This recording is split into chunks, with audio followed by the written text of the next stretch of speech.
We provide you the platform to turn your dreams into reality. Give wings to your aspirations with KR Mangalam University. दोस्तों नमस्कार, मैं हूं रोहन शर्मा और इस वक्त की सबसे बड़ी खबर आपको बता दूं कि पाकिस्तान ने हार मान ली है। भारत के आगे पाकिस्तान आखिरकार झुक चुका है।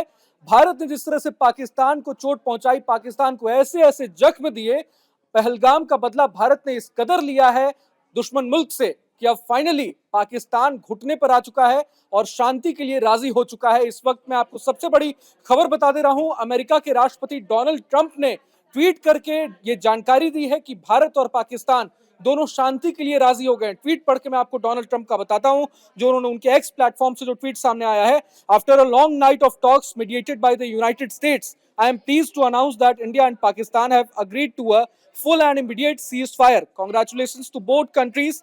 Thank you for your attention to this matter. मतलब डोनाल्ड ट्रंप का साफ साफ कहना है कि दोनों देश शांति के लिए राजी हो गए हैं। अमेरिका ने इसमें मध्यस्थता की है। दोनों देशों के बीच बातचीत में अमेरिका का एक अहम रोल रहा है। मार्क रूबियो जो अमेरिका के विदेश मंत्री हैं, उन्होंने भी जानकारी दी है कि भारत के विदेश मंत्री एस जयशंकर से उन्होंने बात की है। पीएम मोदी और शहबाज शरीफ से भी उन्होंने बात करवाई है। तीनों नेताओं की आपस में बातचीत हुई है और भारत और पाकिस्तान आखिरकार शांति के लिए राजी हो गया है। पाकिस्तान के डिप्टी पीएम इशाक डार ने भी ट्वीट करके ये जानकारी दी है कि पाकिस्तान ने आखिरकार हार मान ली है पंकज जी, और भारत के सामने पाकिस्तान ने घुटने टेक दिए हैं। हालांकि इशाक डार ने कहा कि पाकिस्तान हमेशा शांति में बिलीव करता है, इसलिए उसने ये कदम उठाया है। लेकिन जाहिर तौर पर हम ये समझ सकते हैं कि भारत ने जिस तरह से पाकिस्तान के हमलों का रिटेलिएशन जो भारत का रहा और पाकिस्तान की कमर तोड़ दी, 5 से 10 टॉप आतंकियों को ढेर कर दिया और पहलगाम का जो भारत ने बदला लिया है, वो जाहिर तौर पर अब देखने को मिल सकता है हमें। पाकिस्तान झुक चुका है, घुटने टेक चुका है भारत के आगे। सुमित जी, कैसे आप देखते हैं पूरे घटनाक्रम को? बिल्कुल, इसे अगर एक तरीके से देखा जाए तो निश्चित तौर पर ये पाकिस्तान को उसकी हैसियत बताने जैसा है। अब तक ये होता आया था कि पाकिस्तान हमले करवाता था आतंकवादियों से, भारत पहले या तो सबूत देता था, इंटरनेशनल कम्युनिटी को दबाव बनाता था, लेकिन फिर भारत ने स्ट्राइक्स करना शुरू किया। लेकिन जो पिछली बालाकोट स्ट्राइक्स हुई थी, उससे कई गुना ज्यादा बड़ी ये स्ट्राइक ऑपरेशन सिंदूर के दौरान हुई है और उस पर पाकिस्तान ने रिटेलिएट किया, क्योंकि उसकी बहुत बड़ी इंटरनेशनल बेइज्जती इसमें हुई थी। पाकिस्तान अपनी आर्मी को बहुत मजबूत मानता है, देश में भी हुकूमत चलाने की एक पैरेलल गवर्नमेंट चलती है, क्योंकि आर्मी की गवर्नमेंट चलती है, और ऐसे में उसके लिए बड़ी बेइज्जती की बात थी। उसके पाले हुए आतंकवादियों को भारत ने घर में घुसकर मार दिया। तो वो रिटेलिएट कर रहा था और वो एक मैसेज देने की कोशिश कर रहा था अपनी आवाम को कि हम भी भारत को हिट कर सकते हैं। लेकिन उसके हिट करने के चक्कर में जो भारत की तरफ से जो जवाबी कार्रवाई होती थी, उसमें उसको बड़ा नुकसान हो रहा था।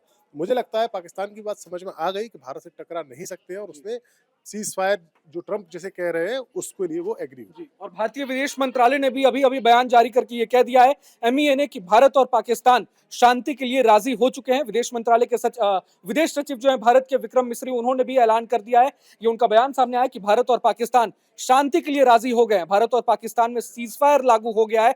ये एमईए का बयान है, Indian ministry of external affairs का ये बयान मैं आपको बता दे रहा हूं। तो सबसे बड़ी खबर इस वक्त की आई है, पाकिस्तान ने भारत के आगे घुटने टेक दिए हैं। पंकज जी, ये सिर्फ और सिर्फ भारत का जो एक्शन था, भारत का जो रिटेलिएशन था, पाकिस्तान ने घुटने इस वजह से टेके, पाकिस्तान क्या डर गया? ये सबसे बड़ी खबर इस वक्त की।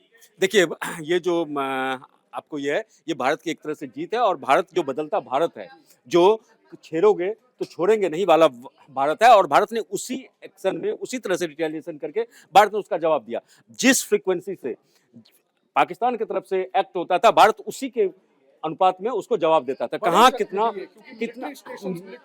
आज अब देखिए, जो भारत का सबसे बड़ा था, जो पहलगाम का जो इसका मेन जो था सिंदूर, जो ऑपरेशन सिंदूर नाम दिया गया था, तो सुहाग को जितने लोगों ने उड़ाए मिटाए थे, उसका बदला ले लिया। और ये पहली बार ऐसा हुआ है। आप देखिए, भारत की तरफ से जो भारत ने घुस के और इस तरह का जो अजहर मसूद के जैसे जो उसका रिनाउंड ये है, उसके कुनबे को तबाह कर दिया और उसको मटिया मेट कर दिया। अब पाकिस्तान के जो आतंकियों का जो है 7 पुश्त तक ये सोचने के लिए विवश होगा जब भारत पे हमला करना चाहिए या नहीं करना चाहिए। भारत ने पहली बार दिखाया है, जैसे सुमित सर ने बताया, जो किस तरह से भारत ने रिटेलिएट किया और भारत ने जवाब दिया। जो भारत ये कर सकता है, तो पाकिस्तान को सोचना पड़ेगा। ये भारत की बहुत बड़ी जीत है और ये पाकिस्तान की लगातार एक तरह से आप देखें तो ये चौथी इसकी पाकिस्तान की हार है और इस पे सभी देशवासियों को हार चुका है पंकज जी, और ये पांचवा है। न्यूज नेशन अब व्हाट्सएप पर खबरों की ताजा अपडेट के लिए न्यूज नेशन के इस क्यूआर कोड को स्कैन करें।